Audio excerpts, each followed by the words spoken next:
Eu estou aqui com o Sr. Manel do Rosário e eu gostava de falar um pouco sobre a terra onde nasci, que é o lugar chamado Valverde. A história do Valverde hoje tem pouca gente das que tinha há 70 anos. Tem para ali gente de São Miguel, de outros sítios, até o pessoal que está tomando conta do Império não é ninguém daqui, é gente de fora. Teve lá muitos anos, no bar, a estudar o bar para... E chegou a sair em teatro? Hã? O meu pai chegou a sair em teatro. Foi, até passou no teatro, e o Júlio, o vizinho, o Júlio Vargas, ele fazia lá umas partes bem feitas nesse teatro, que eu lembro-me disso. Como é que era a vivência naqueles tempos? Como é que trabalhava? Uma coisa que eu gostava de saber, as pessoas eram conhecidas praticamente por apelidos. Fala-me um pouco sobre isso. Sim, quase todas as pessoas tinham os seus apelidos. A vida no Valverde, como eu conheci há 60 anos e daí para trás, ainda conheci muita coisa que era interessante. Aquilo era uma vida de subsistência. As pessoas tinham ali tinha mais de 300 pessoas e tinha cerca de 80 casas. E as pessoas ocupavam-se numa vida de campo, de subsistência. Quase todas as pessoas faziam vinho, cultivavam batatas para consumo, frutas para consumo. E naquela altura, por exemplo, a pessoa que tinha mais gado no Valverde era o José Preguiça, que tinha 4 vacas de leite, e era o José Garcia Pato, no Império da Trindade, que também tinha 4 ou 5. Até chegou a ter uma fábrica. O senhor falou-me numa pessoa chamada Pato. Isso é um apelido? É.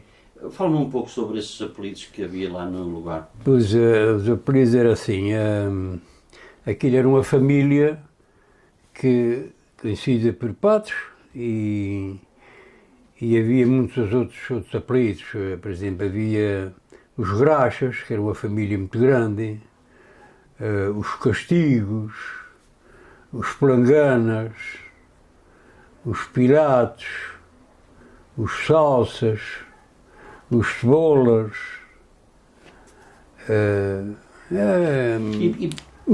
os Preguiças.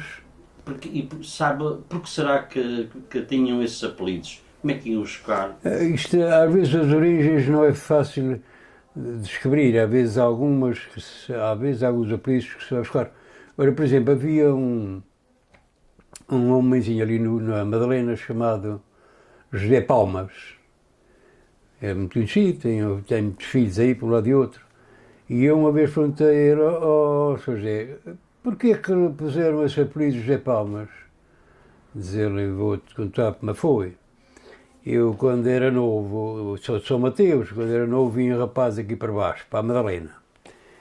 E então ajudava o Sr. Padre Vigário em certas coisas lá na igreja. E nesse tempo, quando chegava o Domingo de Ramos, na véspera do dia do Domingo de Ramos, era costume ir lá acima à Quinta das Rosas, apanhar alecrins, folhas de ramos de todos os tipos, palmas e coisas assim. E então traziam aquele monte de coisa e punham na sacristia. E agora, depois, mais tarde, passou a cada um trazer o seu ramo. E o seu padre só vence. Mas nessa altura a igreja é que fazia os ramos e é que entregava às pessoas. E então estava lá um monte de ramos lá na igreja e começou a cerimónia de entregar os ramos e havia algumas pessoas que diziam assim, José, ele era um rapaz novo, tinha para aí 12 ou 13 anos, José, palmas. E ele lá dava uma palma àquele. Mas ia dando para aqui e para lá, outro, José, palma. E lá ele ia buscar outra palma e pôs-te com o nome de José Palmas. Sabe mais algum apelido? Pois apelidos, como te disse, em todos os lugares, em todas as freguesias há poder de apelidos. Por exemplo, a Criação Velha tem muitos poderes de apelidos em toda aquela sua gente. Sim, mas vamos falar do Valverde. Eu conhecia um apelido que era os Reis. Os Reis, sim, Os reis era de meu avô. Meu avô chamava-o rei, teve 9 filhos, eram todos reis. O mais velho emigrou para a Califórnia E sabe porquê que veio a em história 1924. A história que. Esse sei a razão por que lhe chamava o rei. O meu avô nasceu nas 7 cidades em 1876, no qual se das cidades num lugar chamado Juscelino, e ficou órfão de pai e mãe aos 8 anos. Houve umas epidemias para aí nessa época, até houve em Lisboa, que morreu muita gente, morreu lá fora, morreu aqui, e enfim, ele ficou sozinho aos 8 anos. E havia um padre nas 7 cidades, que era o padre Garcia Dutra, que ele trabalhava muito bem para ele, tinha uma quinta grande ao pé de casa, tinha árvores, tinha frutas, laranjeiras e várias coisas lá.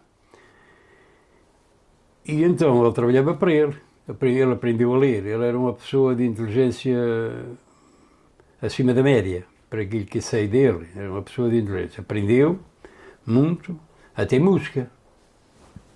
Ele até ensinou música a ele, porque esse padre foi o que fundou a Filarmónica das 7 cidades em 1897, ou 98. E meu avô fez parte desses 17 que fundaram essa Filarmónica. Mas a questão de dar a razão do nome de rei, o padre Dutra fez um ano um presépio ao vivo. E então tinha aquele grupo dos Reis Magos e essas coisas todas, e então os reis vinham lá de cima da pedreira para baixo. Havia uma gruta cá embaixo, perto ali do lugar onde está hoje a sede da Filarmónica. E então ele foi encarregado de fazer a parte do rei Baltazar. Fizeram-lhe a coroa em prata, em papel de prata, essas coisas todas. E houve outros que também representavam essas coisas. E foi daí que depois fechou com o rei. Depois ele casou por Valverde. Depois os filhos são todos reis. E, por exemplo, eu sou conhecido por Monel da Temásia do rei. Minha mãe era Temásia, era uma rainha. E depois também a mais velha, a irmã da minha mãe, a mais velha, casou para a Criação Velha. Era conhecida na Criação Velha por rainha. Porquê? Porque era filha do rei. Isto às vezes... E histórias dessa família rei, muito antigas, tem alguns acontecimentos, alguma coisa assim? Nessas famílias dos reis há uma história muito interessante que saiu grande parte dela num livro que foi feito foi impresso em 1941 sobre uns acontecimentos que se passaram perto de 100 anos atrás, no outro século atrás. Foi assim, um homem lá do Valverde tinha para aí 20 anos, ou perto disso, para não ir para a tropa, pensou em fugir para a América. Que nessa altura fugiam sem documentação, metiam-se nessas baleeiras que andavam aqui, apanhando baleias aqui no Mar dos Açores, que havia muitas, e então eles aproveitavam iam de marinheiros na baleeira, estavam trabalhando nessa caça da baleia, às vezes um ano, ou mais ou menos, e depois, quando calhava, despescavam-se e ficavam na América. Esses barcos saíam lá da zona de New Bedford, que é onde tem o primeiro museu baleeiro do mundo, e de lá vinham as baleeiras, com 4 matos, barcos aí às vezes com perto de 20 metros, uns barcos. E então a história é a seguinte, é que ele foi nessa baleeira, mas correu mal. Naquele caso dele correu mal, porque as baleeiras caçavam aqueles barcos e aquela tripulação, que era para aí 14, 15 pessoas para cada tripulação, caçavam as baleias e iam derretendo a bordo. Aquelas baleeiras tinham um caldeiro, uma caldeira enorme dentro, não sei como era aquilo, porque as baleeiras eram feitas em madeira, mas eles tinham lá um caldeiro enorme, que iam derretendo a baleia era picada no mar e posto os bocados para dentro e derretida, e era enchida com os barris que eles traziam, os barris assim como barris de tinto.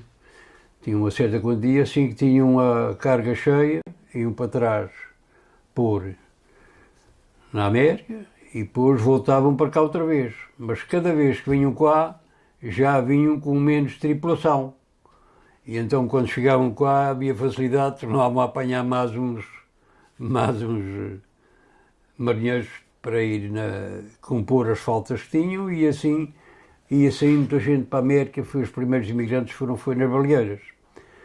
Mas no caso dele foi assim, a baleeira ia já a caminho da América, com 100 e tal barris cheios, com a sua rotação cheia de azeite, de leite, e eu chegar perto daquela zona das Bermudas, ali na América Central, havia ali um lugar que o mar juntou areia e formou uma ilha, era o lugar da água baixa, formou uma ilha, com a areia do mar.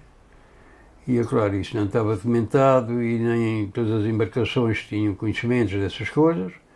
Essa baleeira enfiou-se nessa ilha e destruiu-se, quer dizer, abriu e foi-se embora o azeite e que fecharam para ali nessa ilha. Certamente dizem que ficaram 3 meses. É difícil de acreditar como é que isto aconteceu. Como é que se alimentavam? Porque estava sempre um de vigia, com um pedaço de madeira daquelas madeiras que se destruíram da embarcação, dando sinal para algum navio que passasse, socorrê-los.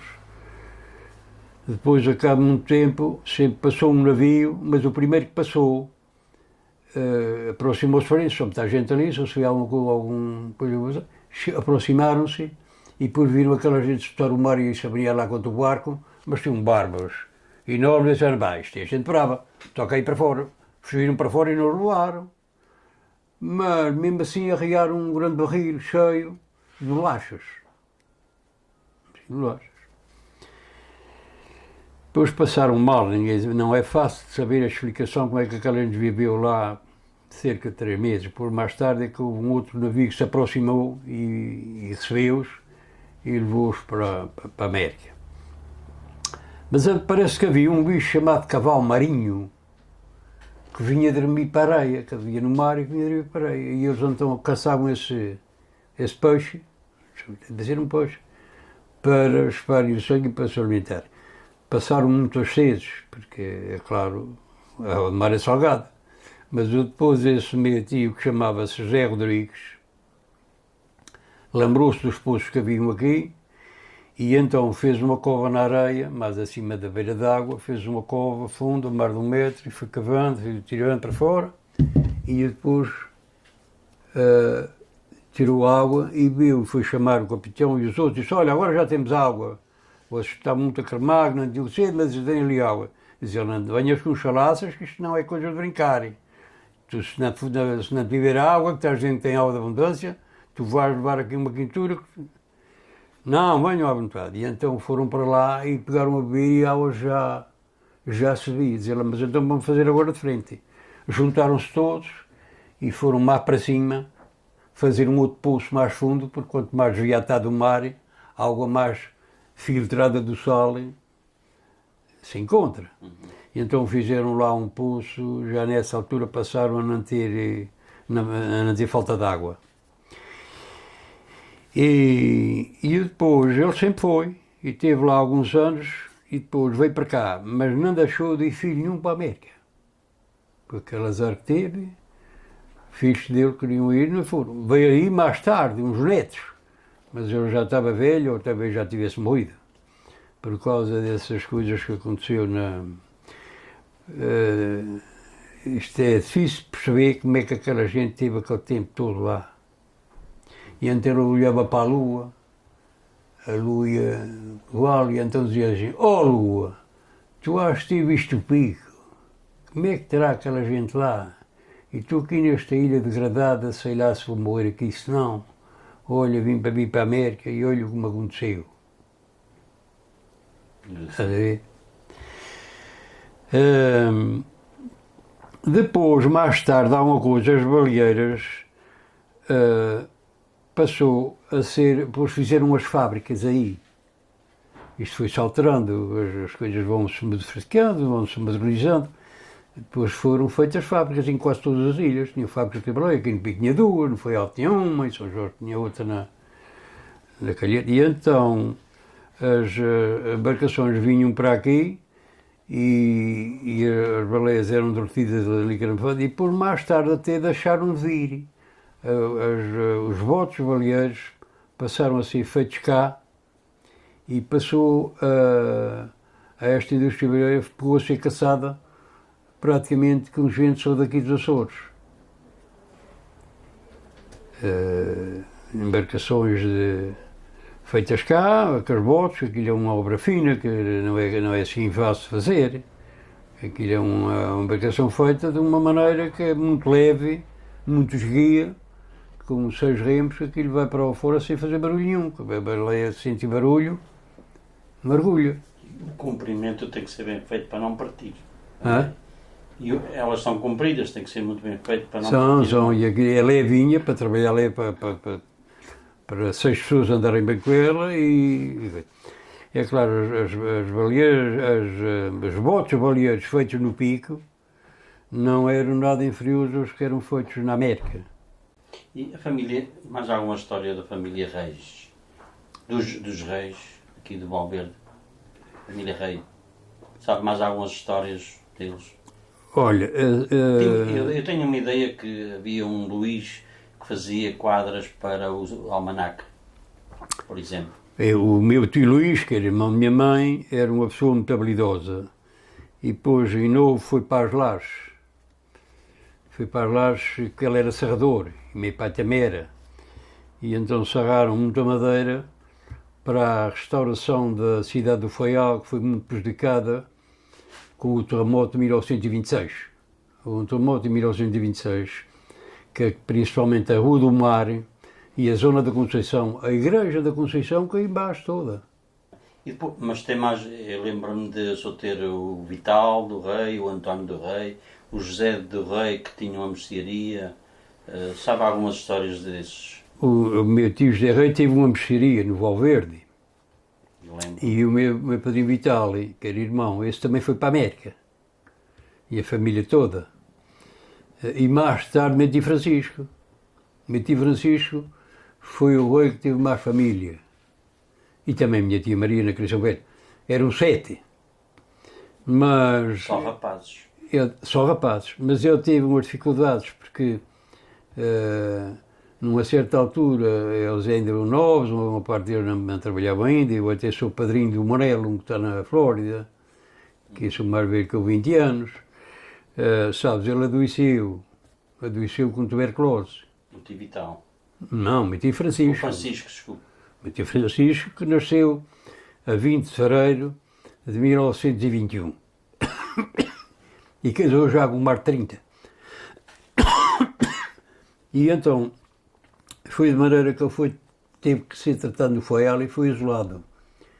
Foi para uma zona que tem lá, que foi feita para pessoas que apareciam no outro tempo, havia muitos casos de tuberculose.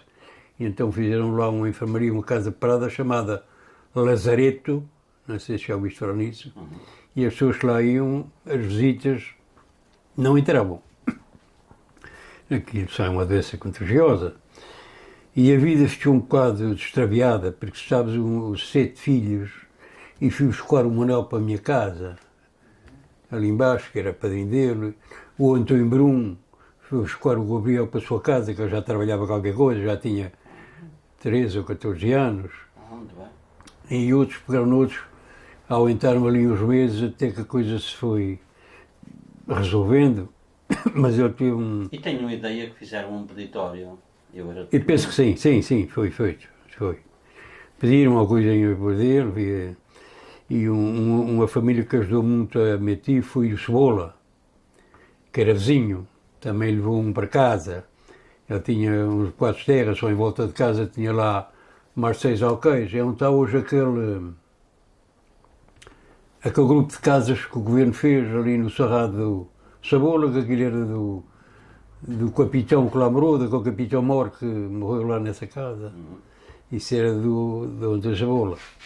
E ele fez muito bem a minha tia Francisca, eu trabalho aos rapazes e era muito meu. O Cebola que era casado com a senhora Flamena do Francisco Salsa, na minha família. Sim. E é assim, quer dizer, há muitos apelidos, havia muitos apelidos.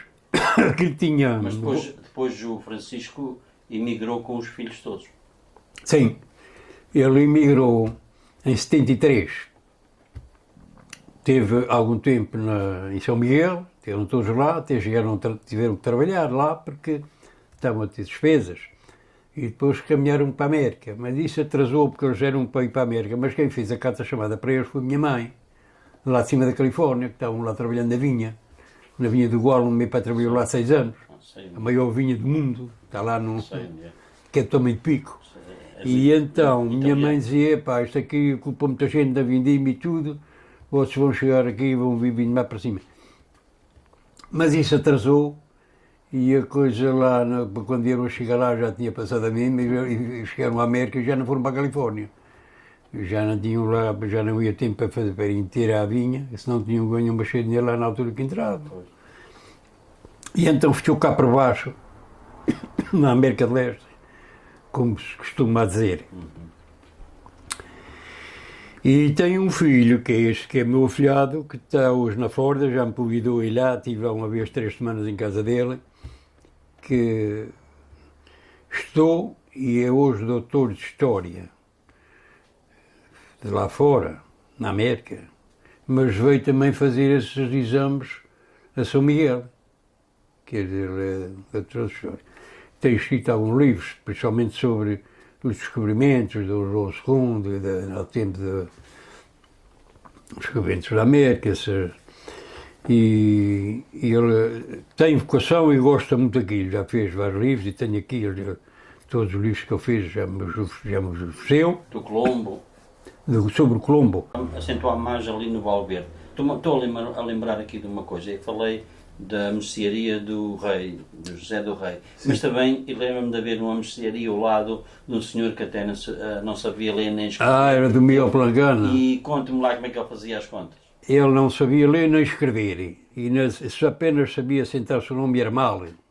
Esse Miguel Plangana tinha lá uma loja que vendia alguma mercearia, e então tinha lá o seu livro de marotas, quer dizer, um pão era uma bola, um maço de cigarros era um risco, e assim sucessivamente ele sabia aquilo, depois no fim do mês somava aquela bolha de risco e a cozia com... Espetáculo, eu cheguei a ver. Era assim. Era engraçado. E então, mas sobre coisas do Valverde eu sei algumas coisas, eu agora que sei mais é do Valverde. Era isso, vamos lá. No Valverde tinha cerca de 80 casas e 70 carros de boi. Quase todas as casas tinham o seu carro e uma vaca. Raramente a pessoa tinha 2 vacas. Era uma ferramenta de trabalho. Era. A vaca lavrava, carregava milho, estrume, tudo o que era preciso, lenhas, tudo o que era preciso. E então, os primitivos carros que existiam ali no Valverde eram daquele tipo. Aquilo é um carro de duas redes. Aquilo é um carro grande. Houve 3 carros daqueles no Valverde e 4 ou 5 na Criação Velha. Não me lembro.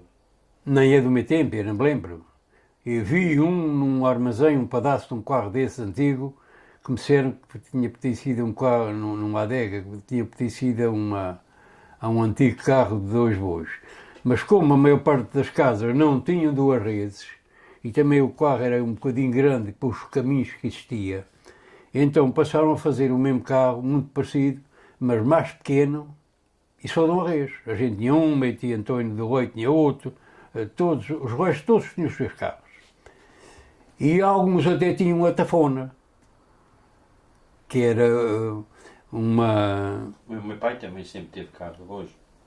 Meu pai também teve. Só havia 7 ou 8 casas que não tinham carros de boi.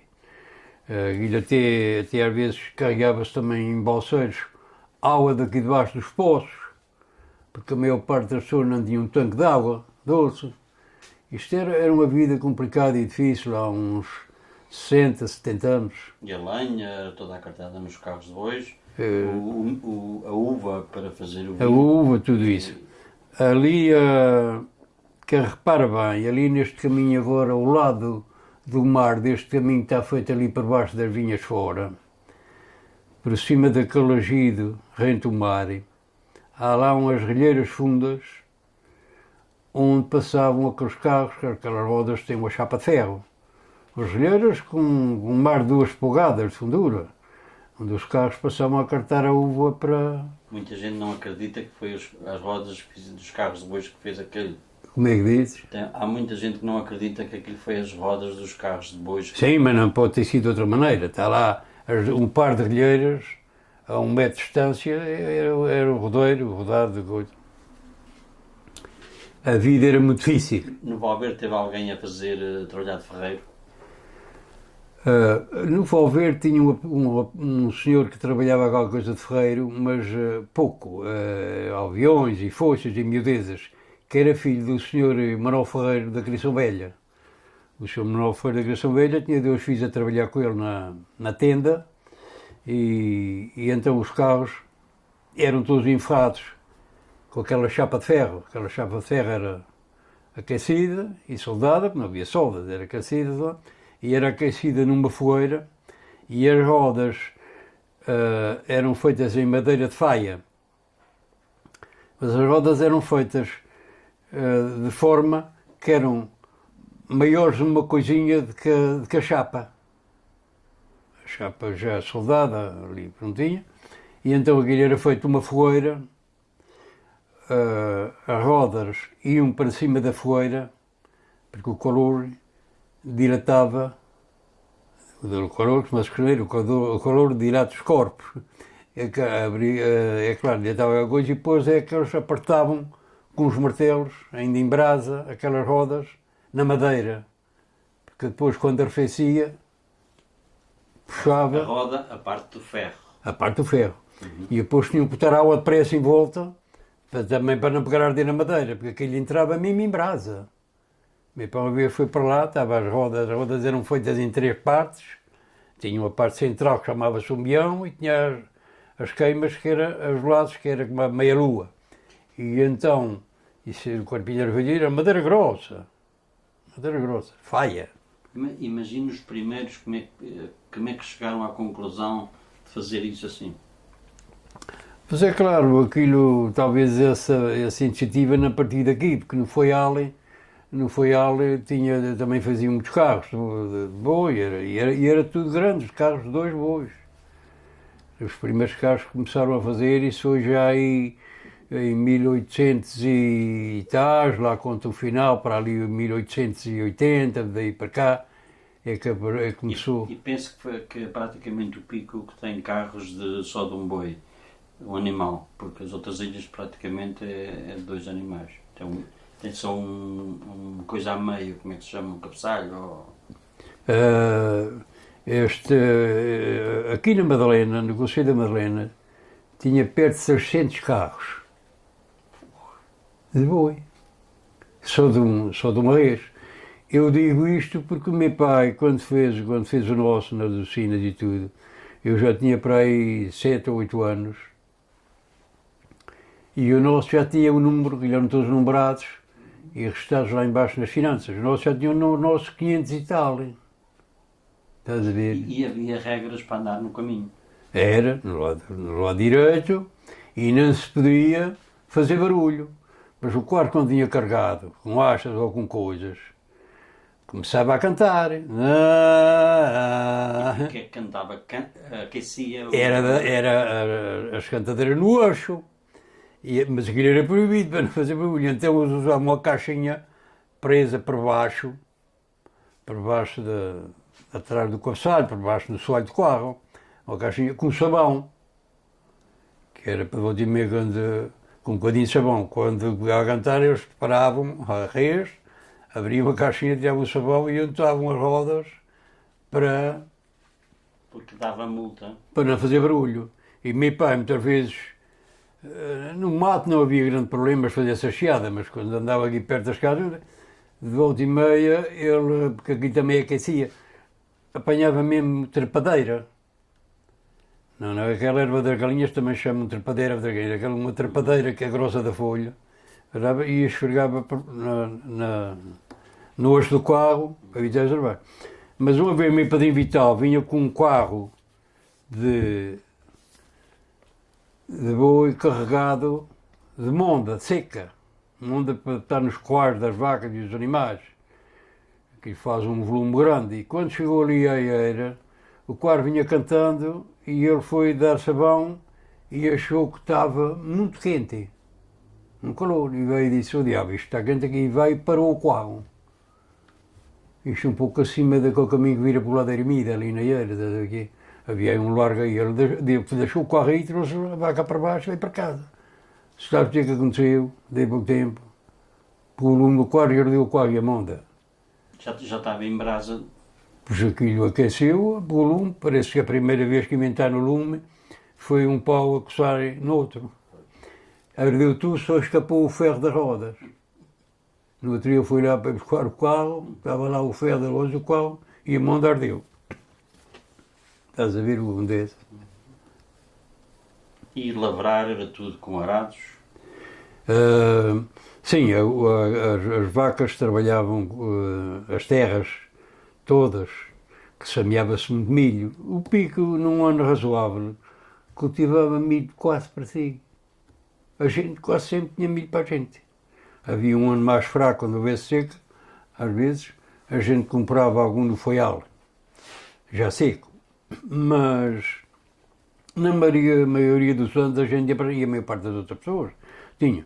Mas aí havia pessoas que tinham prédios, pessoas do Pico tinham prédios no foial. Metias de rei tinha, do lado da mulher, um terreno grande, não sei se eram 5, eram 6 alqueires. Terra de foial, que era terra muito funda, dava milho muito grado. E eles cultivavam milho lá e depois davam a terra para as pessoas lá que ajudavam a cultivar isso. Punham verduras e coisa para o gado. E depois, por causa disso, eles lavravam, em recompensa disso, eles lavravam o terreno depois para semear. Uma vez no mês de outubro, o quarto do foial encheu de milho. Em Maçaroca, para vir para o Pico, muita gente ia comprar milho na terra, apanhava em Maçaroca que tinha a bolsa. E então os barcos todos, ali no fim de outubro, a cartar milho para o Pico. Eram os aqui da Areia Larga e os dois da Madalena, e às vezes tinha Deus que faziam 2 vezes. O rival, uma vez, no Varare, estrelou a quilha. No Varare, estrelou, mas não chegou a meter água nem nada. E foi nessa altura que estava a cartar o milho. Diz o José Feliciano era o mestre do barco, foi antes dele ir para San Diego. Aliás, este barco agora, a gente tinha aqui milho para cartar 6 dias, o barco para parar tem que estar mais de um mês aí para vir os toneiros e acabar de manhar isso. Olha que chatice que está aqui. E então o que é que fez? Foi fazendo 2 viagens por dia ao foial, sem varar o barco.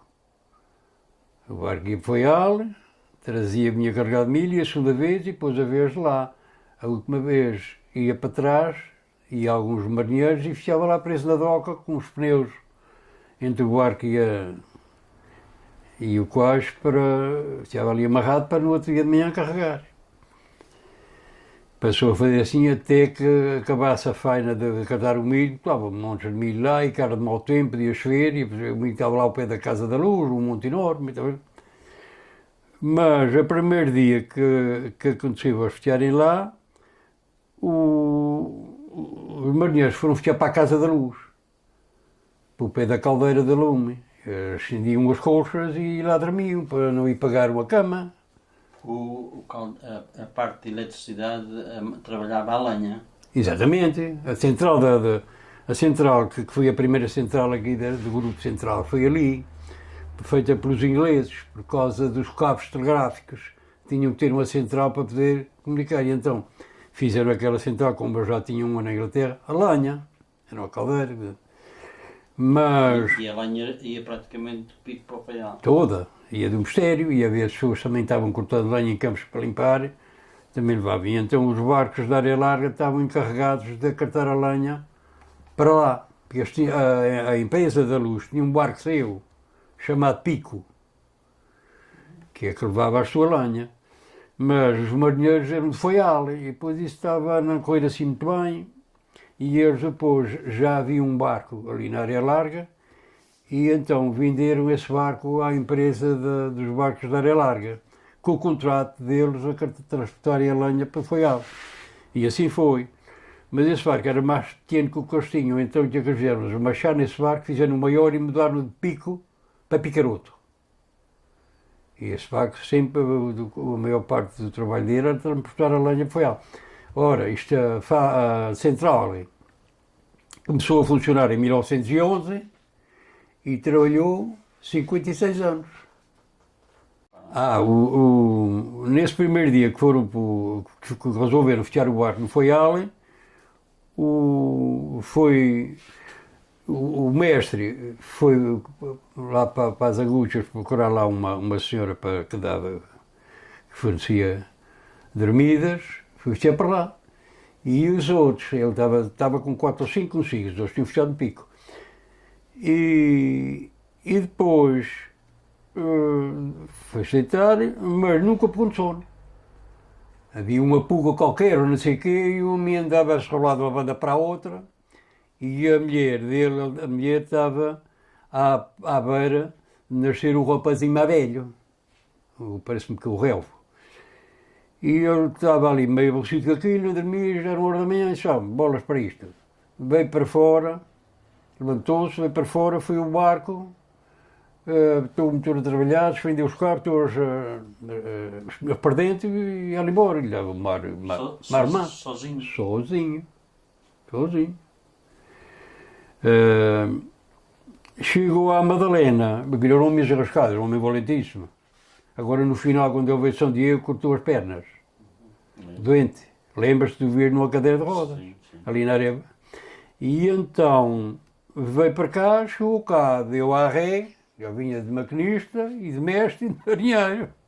Chegou a entrar no Porto mansinho, deu à ré para aumentar para não ir sim para Encalhabrão, deu um salto para cima de quase, enviou os cabos, amarrou o cabo da frente, depois amarrou o de trás, arriou os pneus entre o quase e o arco, deu um fogozinho, um guarda-manso, e depois foi para casa dormir. De manhã cedo, acordam os marinheiros daquele barco, vêm cedo e vêm para cá para cima do quase, o pé do Mira, o barco não estava. Diz, o diabo, o barco, andaram à procura, olha, roubaram o barco de noite. Olha que o diabo está aí, não vi, o barco não aparecia. Depois, chegou-se às 8 horas, a capitania abriu. As comunicações também eram poucas? Eram poucas. A capitania abriu e eles para cima diziam que estavam ali, que o barco tinha estado amarrado ali no canto da doca e que desapareceu. Só com os cabos de mar e tudo, a procura lá, aqui vai barco, não havia barco nenhum. Quando ia mais um bocadinho, o barco a entrar para a ponta da doca dentro. Lá veio para cá, chegou cá, toca eles a carregar o milho e diz um assim, seu mestre, o senhor vai lá acima à capitania que o senhor capitão de Porto disse que o senhor aparecesse, aqui. Me dissemos que eu tinha que fosse lá porque precisavam falar com ele. E lá ele caminhou, foi lá acima e ele disse, Sr. José Feliciano, como é que foi esta história do barco, saiu do barco dali e foi para o Pico assim desta maneira? E Sr. Capitão, eu vou-lhe contar porque foi. Isto foi tudo por causa das pulgas. E fui para uma cama de dormir, para no outro dia de manhã para ajudar a carregar o barco, e nunca pude pegar a dormir. E eu depois o que fiz? Peguei do barco, para eu trabalhar e fui embora, fui para lá dormir para a minha cama e depois vim agora para aqui. Disse, então está bom.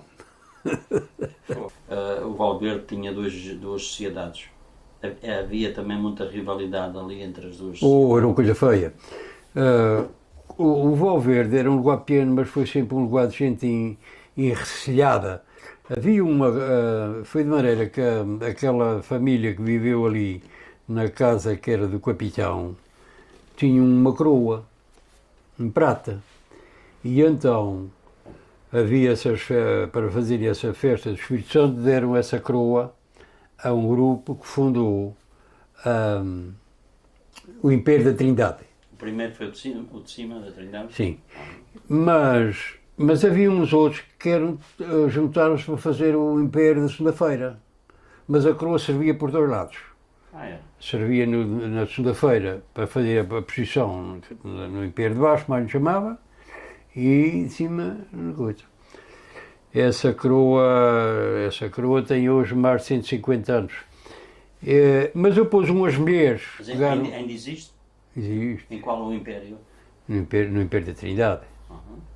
Houve umas mulheres que pegaram aí a discutir umas com as outras por causa da coroa, nem sei mais quantos, e então vai juntar-se um grupo no Império de Baixo e mandaram vir uma coroa, outra coroa.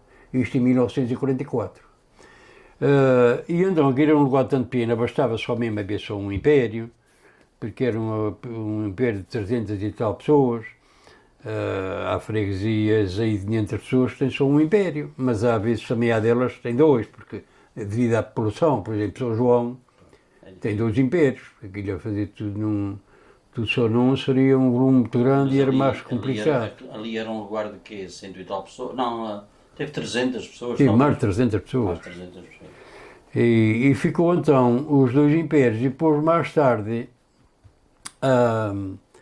eu não me lembro, mas já é do meu tempo, o Império da Trindade fez a sua sede no Império Cima, no quadro de cima da vinha que era do José Garcia Pato.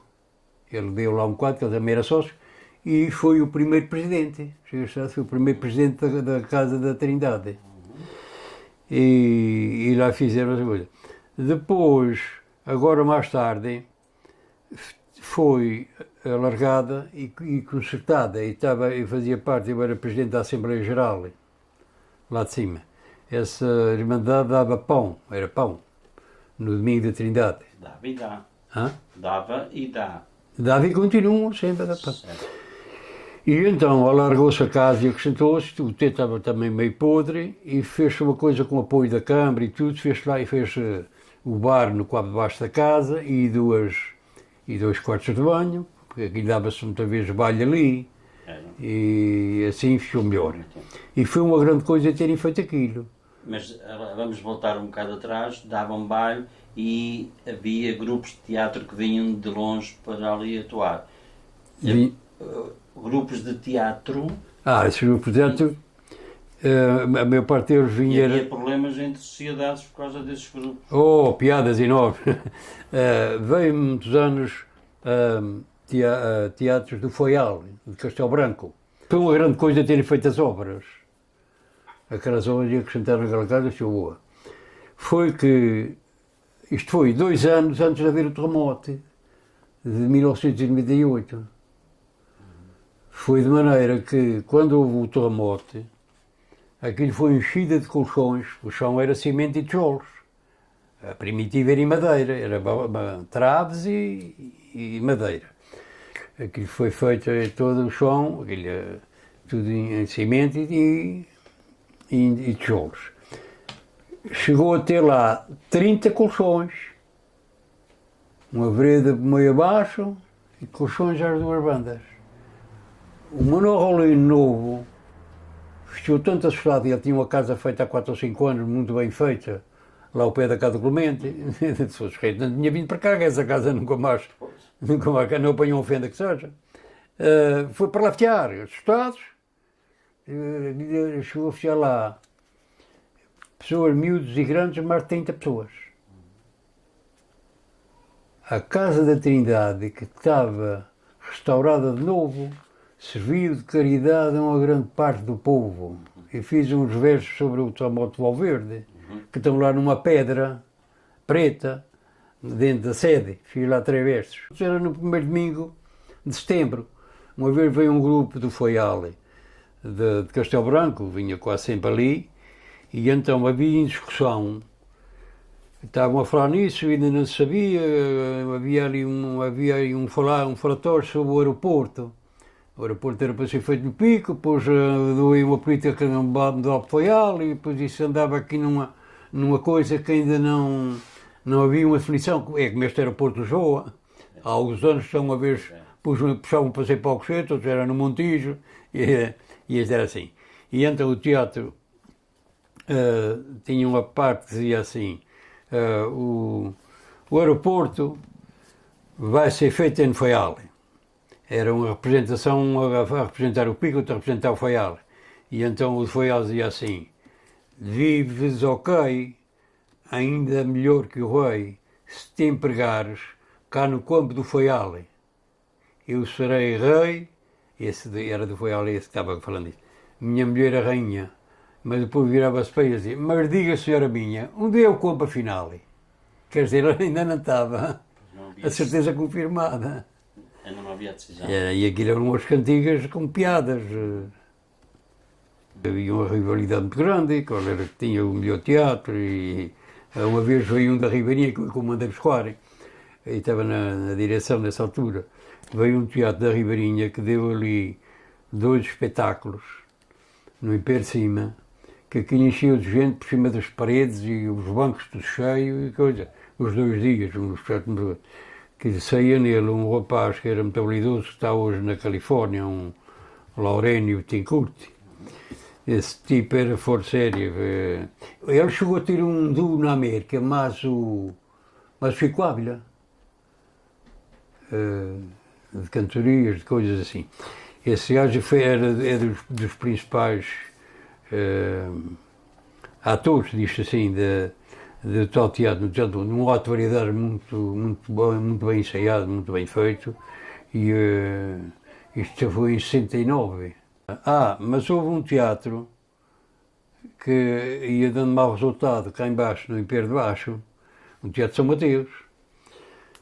Bem, o pessoal do Império tocava arranjar aquilo bem arranjado. Porque, vamos dizer uma coisa, os teatros eram feitos ao ar livre porque dentro dos salões não tinha não estava quase ninguém. Okay. E então estava o teatro no ar livre, ali no Império de Baixo, e trancaram uns paus, ao pé de uns muros, havia uns muros por lá abaixo, rentou o caminho, uns bocados de muros com aberturas para o caminho, e pegaram para lá abaixo e foram pregando e pondo faias e colchas para ninguém ver do caminho, que há uma parte daquela gente que vai para o teatro, ver o teatro, mas não vai ver teatro nenhum, vai para alcançar para lá, para tomar umas pedeiras e discutir, e não vai lá.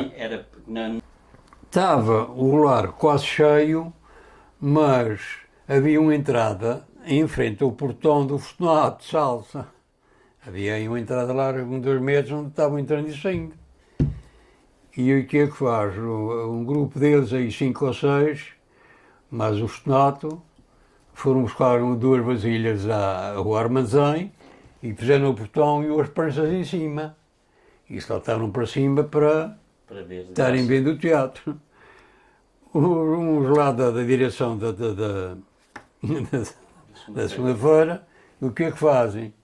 Vão buscar umas colchas e põem na frente deles. E eu já estava sentado lá dentro, que eu ia gravar o ato de variedades. Estava com um gravador e estava na fila da frente. E estava o Sr. Lima da farmácia, o Pedrinho, muita gente ali. Estava quase cheio, não precisava de ter feito aquilo. E então pegam as rodas cá fora a fazer um barulho cá fora. Mas eu ainda disse a um assim, se essas colchas não dá bastante, levem o meu casaco e ponham lá, gozando com aquilo. Pega aquele barulho ali, pega a sair o teatro, o primeiro número. Mas havia aquele barulho cá fora e há um vai, apanha uma maçaroca por cima do muro, na Donta Engraxa, e envia por cima de coisa contra o portão do tal grupo. Até estava o Sebastião, porque o Sebastião gostava muito de fazer um. E então, o que é que acontece? Um que juntou uma maçaroca, apanhou com a maçaroca, envia para trás. ela cai dentro e apanhou 2 ou 3, uma soroca verde, varejada, apanhando a cabeça de uma, fica assim muito... E pega a ver, há um outro que envia uma pedra e a pedra vai fechar o pé do órgão no palco. Sim. Oh rapaz, e depois pega a ver uma zorrada aí, olha, o chá no palco, fecharam-se em copas e o teatro não chegou a sair, foram-se embora para São Mateus. Mas isso foi... Certamente houve estes barcos passaram algumas fregas também, não foi só Mar de Rosas. Mar de Rosas. Houve um barco que vinha tanto carregado, uma armança e tudo, que vinha carregado de Foial para o Pico e a lancha da carreira ia daqui para lá, mar bem mansa. E tu nem queres ver que a lancha encosta-se bem para o barco, passa bem dentro do barco, e o Lourenço Paim e os outros que estavam ali por cima daquela carga, veio para o meio e disse: "Oh, desvia o barco para fora que esta lancha está fazendo vagas aqui que vai meter isto no fundo." E ele sempre desviou qualquer coisa. Quer dizer, o caudal da chave pela esteira da lancha fez umas vagazinhas que a pessoa saltava para o barco e agarrasse com a água. Estás vendo? O António, que contou isto, o António, que era polícia, o António Caranguejo, casou ali na Criação Velha, ainda há pouco tempo contou isto. Ele se escagonhou-se, ele estava bem de jeito daquilo, que agora se pega a entrar ao dentro, ele já estava raso, vai-se para baixo. O amigo do povo dentro do Porto. O quê? O amigo do povo dentro do Porto, que morreram lá 28 pessoas. Não sabe desta história? Não. Bom, toda a gente sabe isso. E tens escrito ali num livro que fiz. Qual foi o barco? Hã? Qual foi o barco? É o barco chamado Amigo do Povo. Amigo do povo? Sim. E não conheci. Não, nem eu, isso foi antes da gente sair, mas estou dizendo, mas não conheço esta história. Não tenho... Olha, mas foi assim. Havia 2 barcos e eram muito carregados. Eram de 2 companhias diferentes. Mas de carga? Era 2 de carga. Era o Amigo do Povo. Mas que saibam, os barcos de carga antigamente também levavam pessoas, passageiros. Não tinha, sim, houve alturas que era só eles, mas nesta altura, como já me vou, parece que já havia uma lancha, não sei se era uma Maria Lígia ou qualquer coisa, já havia uma lancha que levava passageiros já cabinada. Os barcos foi assim, os barcos carregaram nos 2, carregou o Amigo do Povo, carregou a sua carga, e depois o mestre, estavam 2 mestres dentro, 3. Mas o mestre que saiu disse assim: "Saltem vocês todos que queiram ir para o Foial para dentro, que hoje é pataco." Mas costumava ser mais. E então o barco ficou cheio de gente, mas havia lenha aos molhos, antes de haver desachas, foi antes de fazer desachas. As lenhas tinham para aquelas que tinham para o Foial, eram os molhos, e estavam feito uma roda, uma guilha leve, uma roda para a borda fora. Havia um arranjo a favor, o mar estava todo manso, um arranjo a favor aqui do Nordeste, e então o barco estiu raso, cheio, isso aí, mas revirou e caldeou a lenha toda, mesmo ali por lá fora, na pedra do salão, por lá fora do Quarto da Graciosa. E quanto a mim isso foi assim, a origem foi assim, eles quando levantaram o pano, não deviam ter levantado o pano encostado quais. Porque a área de manobra é estreita. E cheguei a ajudar a levantar o pano quando foi a vender fruta. Içar o pano e essa coisa, mas é pôr de ir lá mais fora. Eles encostaram coisa, o pano encheu e o barco selou-se uma coisinha. E eles, que eu lembro, nunca o conseguiram desviar. Ela foi assim um bocadinho de bandeira, revirou-lhe tudo e os outros não fizeram muito caso, porque eram garreados. Eles não limparam os passageiros todos lá que se derrasquem. Isso podia ter dado maus resultados se isso era mexido na coisa. Olha, mas escapou pessoas que não sabiam nadar e houve pessoas que sabiam nadar bem que foram para baixo da água. Que chegavam aos pés, que caíram na água, ficaram apermadinhas assim em cima da água, com a saia fez uma roda como um pneu em sua volta, não comeram água. Teve 2 que escaparam assim. Sim, senhor, Sr. Manel. Muito obrigado e até uma próxima. Até à próxima oportunidade. Sabes, a gente se fosse para estar contando histórias do Pico e da... Tínhamos a noite toda. Tínhamos para até amanhã. Eu acho que isto já dá para alguém de Valverde e da Madalena que estão aí para fora saberem um pouco da sua história da terra de onde eles nasceram. É verdade. Muito obrigado. Luís, então, a história dele. O meu tio Luís foi então, mas meu pai foram para os lares. Foram lá ver aquilo lá fora porque não havia serradores lá. E tinha muita madeira, e a madeira aqui estava bastante procurada e cara. E então foram para lá, fixaram-se lá e pegaram a comprar madeira e a serrar e vinham numa caminhonete para baixo para ir no Rival para a horta. Vigas, para tetos, para escadarias, para soalhos, para tudo aí. Aí já estavam comprando a madeira mais em conta e depois eles ficaram com o nome de serradores. E depois veio cá para baixo, mas meu tio Luís lá em cima e ensinou pessoas lá a serrar. E então eram conhecidos os serradores da Madalena. Era o rei serrador. O Luís do Rei, serrador. Depois ele foi mais tarde, foi para a Califórnia. Foram os dois, meu pai foi primeiro, depois ele também foi. Aí ele emigrou. Foram, mas já com 50 e tais. 50 anos. E ele fazia quadras aqui para o... Ele não faz só quadras, ele até chegou a fazer um passo de obra, um passo brado, para experimentações de corda. Ele e o António Brum. Tocavam mais ou menos bem bandolim. E ele era uma pessoa que facilmente fazia, também tem esse dom, facilmente fazia quadras. E então apoiou e deu muita ajuda no almanaque chamado Seringador, que tem hoje 154 anos. Muitas vezes até ele fazia os versos da capa e fazia e às vezes algumas histórias para o almanaque.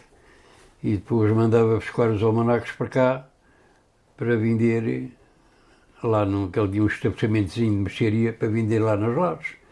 Depois foi para a América, para a Califórnia, mas continuou sempre estudando para lá coisas.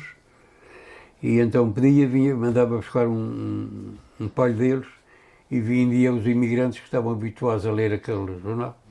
E depois, que mais tarde, eu disse: Amarelo, tu havias era fazer um almanaque?